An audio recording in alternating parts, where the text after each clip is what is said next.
Kiriretinga ne Banup yes. Abakkiriza emisango naye nga olaga nti oba oli awo kibi nnyo oyinza okugezaako okutunnyonnyola statement yo ddala eyabadde yatadde ku tweet yo.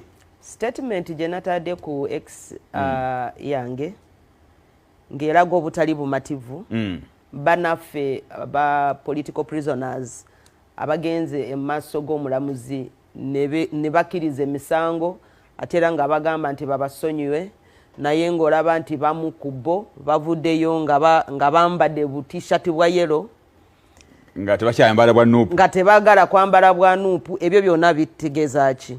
Nabireretinze nabiri ebyali ewaffe abantu babakwata 2016 ne bamala emyaka 7 mu komera nga tebakkirizibwa okugenda mu kooti. Mu kooti bagendamu nga bakyali mu magistrates court.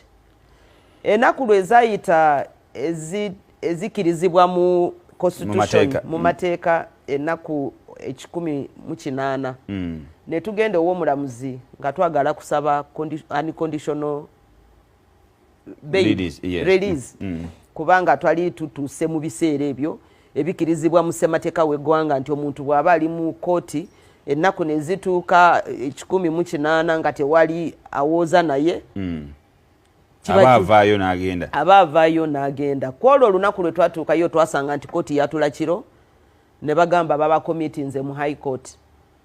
Kati kuva ku olwo olunaku emyaka 6 yayitawo abantu abali 200 mu musobyo 12 bali bafa nga bafiira mu komera. Emyaka 6 jaggwa nga tewali kooti gye bagendamu. Gavumenti nga bweraga buli lunaku nti eyina files namba nti tujja zeetika ku maloole eziraga ki? Obujulizi. Eziraga obujulizi abantu ne bagamba tuliredde. Ekyasooka batugamba nti abo balooya be mukozesa mubaleke mufuna abalala ffe nga gavumenti tugenda banoonyeza balooya. Ekyokubiri ne bagamba ne batuukewo omusinga His Majesty omusinga obusinga bwa Lwenzururu ne bagamba tukusaba ba politicians bo bagambe bave ku bawini bave ku bigambo bino bwe batasirika tuli gavumenti kyonna kye tusobola okukola tuyinza kikola. Kati gamba ba politicians bakole ki? Bave ku lugambo bave ku bintu bino. Ebyo byonna lwe babikola of course abantu ne bagamba kati muberenga musirika temwogera bingi mumanyo enjogera ya mwendo woza ye kyaleeta woki obuzibu. Kati lwe twasirika ne batandika kuyita mu bantu mulabye kati aba politicians abo kirabika babaguze tebakyabafaako muli wano mukomera mwe mwafaayo kubali naye kati labayo mwabalwa kalulu tewali abafaako basirise. Sebo njagala kugamba nti twatuuka ne kaseera ng'oyagala abakyalira gavumenti ng'egaana. Omusinga n'abeerawo under house arrest ng'oyagala omukyalira nga tebakukkiriza. Kyatuuka kaseera n'abamadiini abali baagala kugenda kusaba naye nga tebabakkiriza omulaba.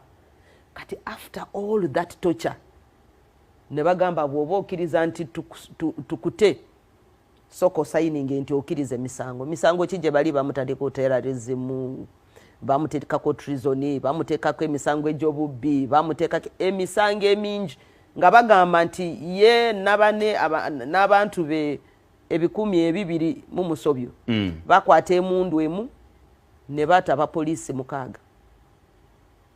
Abantu 200 ebyo 200 ne bakwata emundu emu kubanga bagamba gavumenti yali egamba nti mu bujulizi bw'erina eyina emundu ejato umupolisi ku Weybridge Owekasese era emundu nga yemu yeyato umupolisi mu police station y'Ekidodo naye abantu 200 be bakozesa emundu eyemu bakozesa emundu emu okuuta oli omupolisi.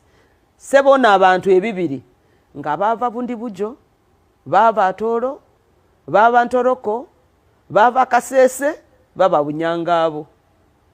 Naye mu lunaku olumu abantu abo 200 balumba police station ne bakuba obubi bwe babalangira nti babba omufaliso babba na fayiro eya health center eya Lukooki n'omusinga nga bbo mufaliso n'omusinga nga byo mufaliso nga bye efayiro mu ddwaliro lya Lukooki. Ebyo bye byali bimu ku byo bye bali babalangira ebyabatwaza mu ki Nalufenya ne walanga boyogedde Nalufenya ne walanga nga bwe tubyogera. Naye mu byonna kiki ekyasinga otuluma n'otunyiza nti abantu tokyakiriza n'abantu baabwe balaba. Omusinga omusiba emyaka 6 ali mu maka ge, tokkiriza abantu abamulaba, tokkiriza ab'oluganda okumukyalira, abamukyalira nga gavumenti yesalamu ani agenda amukyalira. Byayogera naye nga tobimanyi. Bonna bali kumugamba malaga kirize emisango bakute. Kirize emisango bakute. Bw'otakkiriza emisango tebagenda kukola ki? Tebagenda kuta. Banno bali eyo bali ebweru aba politicians boyimiriddeko tebakufuddenako tebakyakuliko nga batugamba mu biveeko tebakyakulinako. Sebo bateekawo embeera ne bano aba NUP okutuuka okukkiriza kisobokera ddala okuba nga yembeera yemu. Embeera dikiteeta kozesa gundi nga yemu peji yemu yasomako naye kinuuma nnyo okulaba nti ebintu ng'ebyo bwe birabika abantu abasinga obungi batera nnyo okubuleminga aba victims. Oyinza kusanga ba victims bw'oba otunula ebifaananyi byavuddeyo abantu abangi batunula ku ba victims. Kati kyemanyi bannafe abalala baligamba banange bulijjo ne gundi avuddeyo nga yambadde katishati kayero. Omwana abadde ayagala kwetaasa yalikoze eki? Omanyi kye yabaddeko mukomera. Oba oli awabaddewo obunafu mu opposition wabadde ebigambo byabadde bifuluma okyogeddeko tono nnyo wali ng'ogamba nti mwe baabasirisa ne babagana okwogera ku nsonga eyo nga baagala oli bamulage nti temufaayo ate era bali bakozesa institution y'obusinga. Bano ababaddeyo oba abagenze maaso n'okuba nti kati bakkiriza emisango balabye nga opposition ebadde tekola kimala kusobola kubajjayo. Sebo si kugamba nti opposition tekoze kimala. Yalikoze eki? Opposition buli lukya nga boogera ku baana bali mukomera. Bo nga balowooza nti tujja kukozesa ki institutions za government eziriwo. Kooti n'ebirala. Kooti tugende mu parliament tuogere. Kooti marshal tutwale balooya bapulida bagende bawolereza abantu baffe. Kiki kye tutakoze? Buli muntu yenna akwatibwako ku bino ebiri mu ggwanga lyaffe abadde situka ng'ayogera ffenna si Banup bokka. Nga buli avaayo agamba political prisoners mubate. Kubanga ye Museveni bw'omulaba buli muntu yenna agamba nti Museveni ave ku ntebe. Sebo akukwatira mu gundi mu kategori emu n'abarebu. Wini Kizza nobeera n'abayekera. Wini Kizza nobeera muyekera, tobeera political opponent, obeera muyekera. Emundu ejakozesa ku barebu jaba kukozesaako. So nekirala ndowooza ayagala kunafuya opposition. Ayagala kunafuya opposition. Kati bali ye bw'abakwata. Sebo akwata abaana nakwata ne balidazi baabwe. Mu 2 days abalidazi baba bavuddeyo. Kati nga bagamba temulaba. Balidazi baamwe be mubadde mwesigamye. Baliwa. Bo baliwa. Bagenzi. Bo bali mu maka gaabwe. Mwe muli wano. Tekiniike okujjayo leader wamwe. Yena adde waka. Adde waka. Ebe eyagala kukola ki? Kunafuya mmwe emitima. Kunafuya bali emitima. Bamanye nti tubadde tulowooza tuli naye. Yatulesewo wano. Kati gwali ebweru.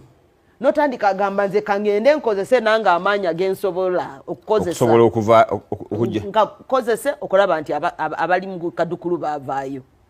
Kati bw'oba okozesa amaanya ago. Abantu balikoze ekyo abantu nga bali mu prison y'ekitali. Ate no Museveni si muntu ogogamba nti katunoonya abantu abalala bagende nabo beekalakasi. Ye talina nga bwe twamulaba wano nga bw'ata abantu ku streets z'e Kampala. Nga bwe twamulaba nga bw'ata abantu mu lubiri olw'Ekasese.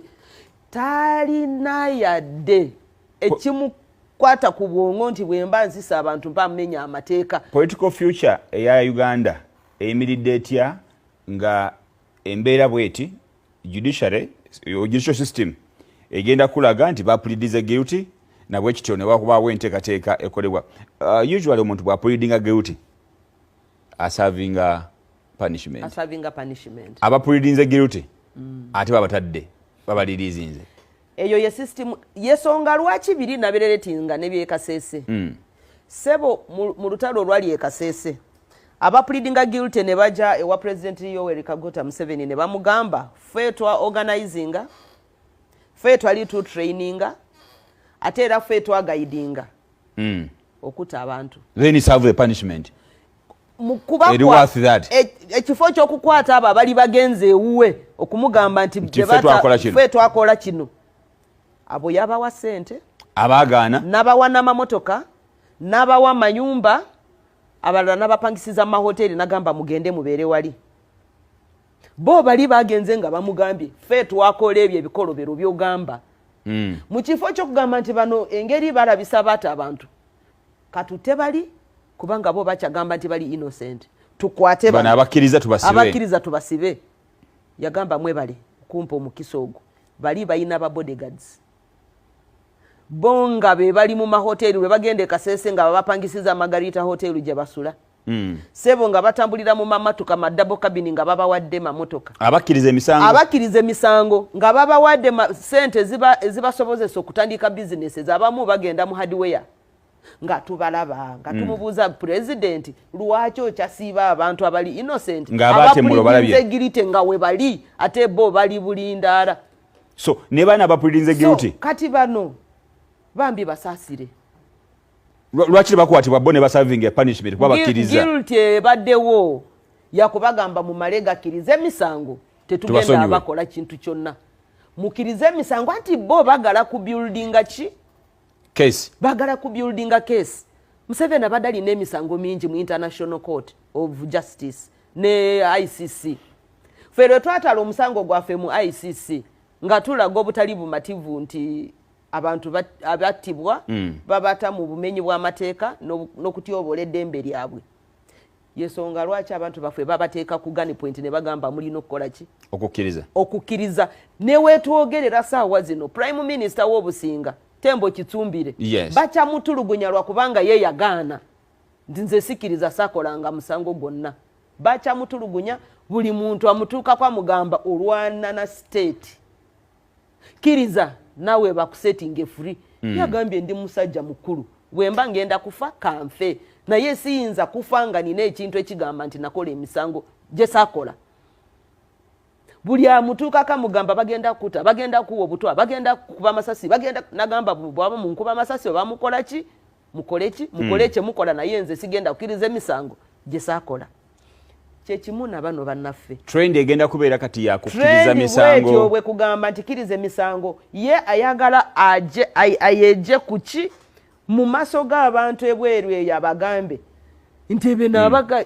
mukulu yoyo Kitsumbire wuuyo ayagala mu maaso g'abantu naddala b'ebweru n'abalala bakyamukiririzaamu muno yalage nti bantu benatta bali balina emisango kati kwabo abaana ba Banup be yakwata yabakwata ng'akigenderedde ekyogamba nti kamba tulugunye bwe mala obba tulugunya baveeyo bakole ki bakirize emisango ndyoke mbiraga abantu mu lwatu nti bano be mwali mugamba nti bali ba political prisoners be bali bata abantu ku police stations be bali bakola bino ebikolobero naye yo mu butuufu eyo gani yakozesa okulwanyisa abantu abatakiriza mu ye tugenda ku mulamu nkyali ne Right Honorable Winnie Kizza tugenda kusongeza enjawulo zigenda maaso mu ggwanga tukomawo tugenda kuyingira ko mu parliament y'eggwanga atulabe embeera nga bweri tovaawo